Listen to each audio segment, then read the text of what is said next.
నమస్తే అందరికీ. Surabhi medical college పైన ఒక అప్డేట్. ఏప్రిల్ 1 బుధవారం నాడు హైకోర్టులో ఇరుపక్షాల వాదనలు జరిగాయి.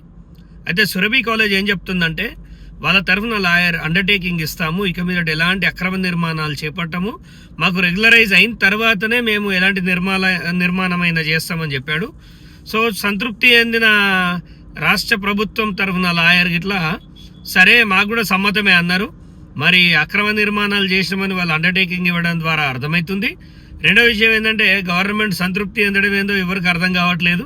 అక్రమ నిర్మాణాలు చేసి రెగ్యులరైజ్ చేసుకుంటాం అనగానే సరే అని తలకాయ ఊపిన వాళ్ళు మరి హైడ్రా ఎందుకు? మరి హైడ్రాలో ఉన్న వాళ్ళు కూడా రెగ్యులరైజ్ చేస్తే వాళ్ళకు కూడా ఒక అవకాశం స్టేట్ గవర్నమెంట్ ఇవ్వాలి కదా. సరే, మీ లోపాయికారితన ఒప్పందాలు ఏమున్నా కానీ మేమైతే ఊరుకునేది లేదు.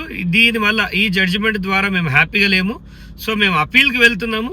సుప్రీంకోర్టులో అప్పీల్కి వెళ్ళి ఈయన అక్రమ నిర్మాణాలు చేసిండు, ఎట్లా రెగ్యులరైజ్ చేసుకుంటాడు అంటే ఇష్టం ఉన్నట్టు కాలేజ్ కట్టేసి అక్రమ నిర్మాణాలు చేసుకుంటాడు అంటే నడుస్తుందా?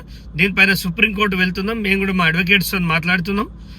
ఇది కింది లెవెల్లో ఏదో మేనేజ్ చేయొచ్చు, అది సాధ్యమే, కానీ పై లెవెల్లో మేనేజ్ చేస్తారా లేదా చూద్దాం. నేను నా మట్టుకి ప్రజల కోసం అయితే కరెక్ట్గా నిలబడతాను. మా ఊరికి రావాల్సిన ట్యాక్స్ ఖచ్చితంగా ఎవడైనా ఎగవేస్తే ఊరుకునే ప్రసక్తే లేదు.